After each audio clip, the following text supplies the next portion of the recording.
Sisters and brethren, don't go home today at the conclusion of all our festivities with your head heavy. Keep your head up high. Keep your confidence high. What we are doing is right.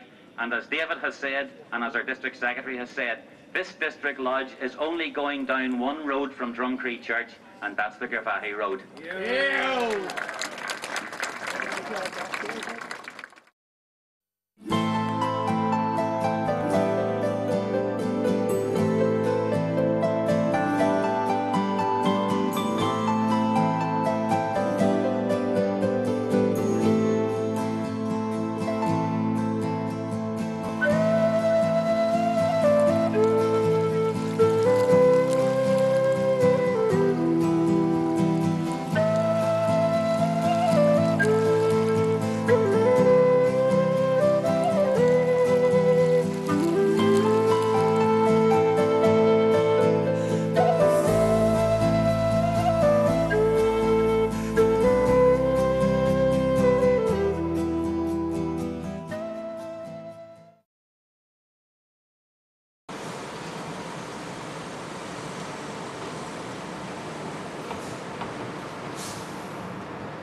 I found it quite difficult when I arrived because of my accent.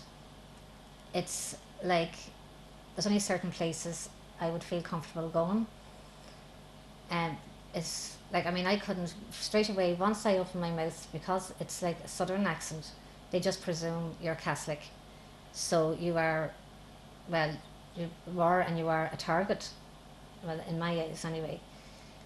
When I arrived, I got offered a job in Newton Ards Road, which is a quite loyalist area. And I didn't know, but my husband said to me, right, I'll bring you over and you can decide yourself if you want to start. So when I went over, there was nothing but red, white and blue, Union Jacks, etc. And because my husband was born and reared here in Belfast, he knew, and he said to me, there's no way you would last a minute here, because once you open your mouth, I mean, that would be you finished.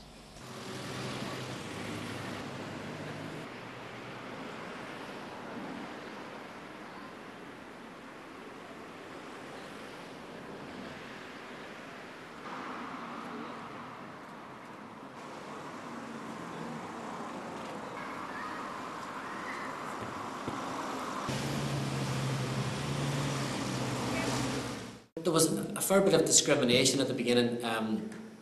Organising events in the Irish language was new to Belfast. The Troubles were, like I'm talking 1991, the Troubles were still very much in their, really in their crisis period. It was a really dangerous time in Belfast. It was a particularly dangerous time in West Belfast. And whenever we went to the establishment and to the authorities, to the people who had the money, and said to them, well, you provide financial assistance for projects that take place in the English language and for English language based arts events. Well, we're different. We are doing just the same thing, only we do it through a different language. We do it through Irish, and we need some assistance like you give to all the other communities. And they said no, and that was because of discrimination. And it took a long time to fight that. I suppose in many ways the battle has been won, the fight's over. What was more frightening for me was that in the area that I lived in, I couldn't understand why members of the Catholic community were being murdered by these British death squads. I couldn't understand that. I couldn't understand why a man could put on a balaclava, walk into a house and shoot dead a person for no reason. And I can remember, not at the beginning of the Troubles, but when I became an adult, I was about 19 years old, I was teaching Irish in an area beside where I live. I was travelling home from Belfast to teach Irish, and we were teaching Irish every Wednesday, and we had a 10-week course. And when the course ended, the parents that I was teaching Irish, they went to another locality, into another town to learn Irish because our course was over. And on the second evening after the end of the course, when they were coming back from their class, the Loyalist Volunteer Forces, the LVF, had come into their house, and they had walked past the little girl who was 11 years old. It was her birthday, and she was washing the dishes after eating cake and celebrating her birthday with her family. Just some while before that, these two guys walked into the door, walked past her, and her two brothers, one was 17 years old and one was 19 years old, and they were learning Irish, and they were sitting watching television, and they just murdered them. And I could never understand that. I could never understand why it was so difficult, why it was so dangerous to be a Catholic. But if you were a Catholic and you spoke the Irish language, you were even a greater target. And I couldn't understand why this valuable resource that I had been given, the Irish language, the fact that I had learned this beautiful language with its beautiful history, its beautiful poetry, its beautiful literature, this great gift that I had been given, how could it be a threat to someone? I couldn't understand. It's something to share, it's something to enjoy, it's something to love, it's something I would like to share, and I do share with people. I couldn't never understand why, because I was a Catholic, because I spoke this different language, that I was a target and I should get a bullet in my head. I could never understand that. And I couldn't understand why people I knew involved in the Irish language were murdered for having this great resource. I could never understand that. And I was quite frightened by that. Thankfully that has changed. But I never experienced at first hand the discrimination until I came to Belfast, and I saw the discrimination. I saw people with large families living in houses where there were maybe 3 or 4 people sharing a bedroom, upstairs and downstairs, and they were all of the family members. No one was working. They were all on income support, and it was a very, very difficult time. And that hasn't all changed. There are still a large number of areas in West Belfast and undoubtedly in East Belfast and other parts of the city where there's still a lot of poverty here. The problems have not all been solved yet.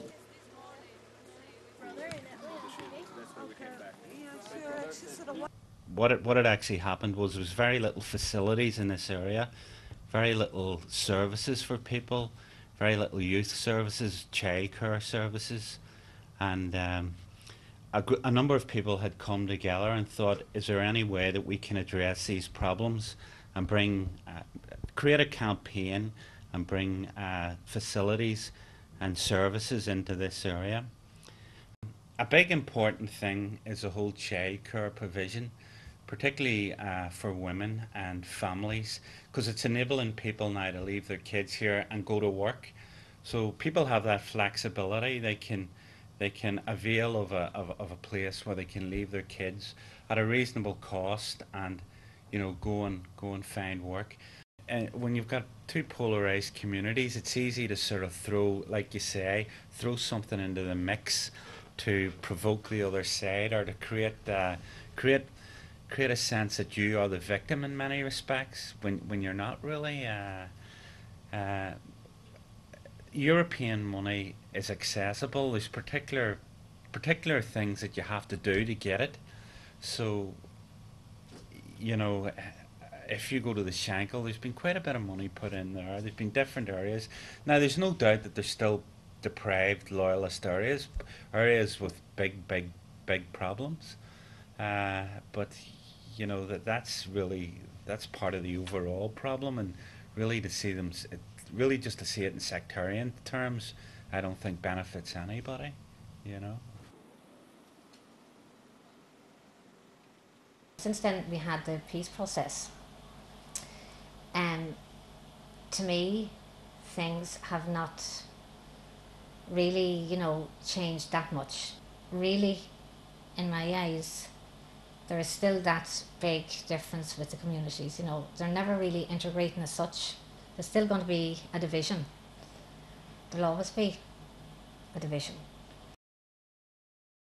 I met my love by the gasworks croft. Dreamed a dream.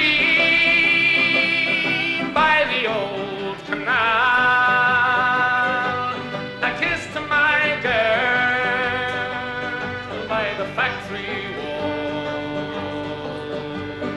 Dirty old town, dirty old town. Clouds are drifting across the moon. Cats are prowling on their beat. Springs a girl from the streets at night. Dirty old town, dirty old town.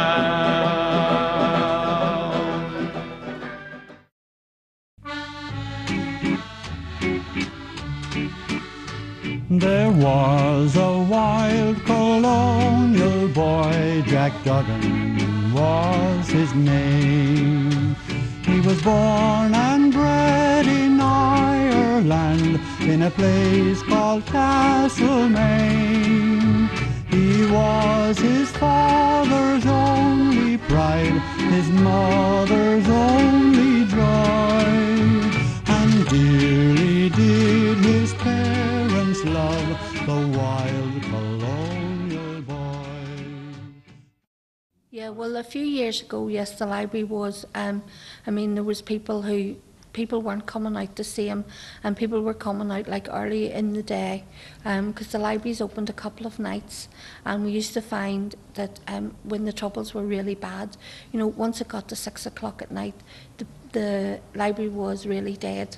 There would have only really been the staff in, because people were really frightened, not really frightened to come out, but that if there was any trouble, you know, buses would stop and trains would stop, and unless you had, and roads, and then, you know, people would then come out and roads would be closed, so you always had the bother of you may not be able to get home, and that was quite difficult. And there was times when what do you call it, you know, there was a bit of trouble. I think people would have came in and asked you to close the library, as in they were going to protest or whatever, and they said to you, you can't remain open. Well, you can, but you wouldn't have any windows left, and so you had to actually close the library. At the early age of 16 years, he left his native home, and to Australia's sunny clime he was inclined to roam. He robbed the rich and helped the poor, he stabbed James McAvoy. A terror to Australia was the wild colonial boy. One morning on the prairie, as Jack he rode along, listening to the mockingbirds singing their mocking song, out stepped 3 mounted policemen. The next big celebration is the 12th of July, and we celebrate the Battle of the Boyne, which happened in 1690.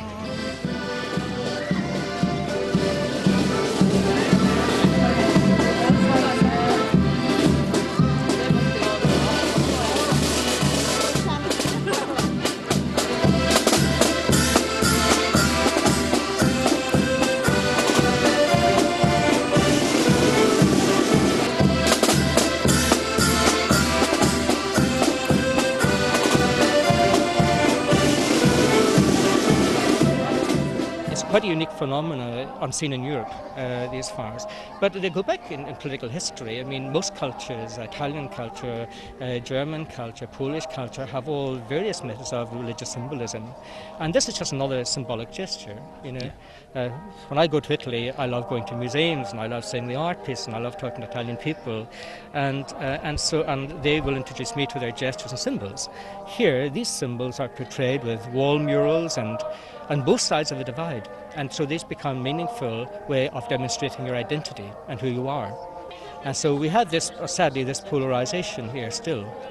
Belfast and Lurgan particularly is now a flashpoint area, and on Tuesday we hope that there's not, but the Orangemen were going to have to walk to the station, which is the main highway through to the railway station, But at the side of that, there is a large nationalist community. And so they are more likely to attack the Orange Order as they walk to the station. And so this is the type of scenario that has actually produced the aggression here. And so what is happening here psychologically is that there is a gross misunderstanding and misinterpretation. And what we do need here is to educate Protestant young people about Roman Catholicism, and what we have to have is an overview of the educational structures in Northern Ireland, so that people going to British schools in Northern Ireland will learn a lot about Irish history, and that people going to Roman Catholic schools in Northern Ireland will learn a lot about Protestant history, so that we can actually begin to instill attitudes and establish attitudes towards each other, so that we can share identities and therefore work together in an integrated community for the better of Europe.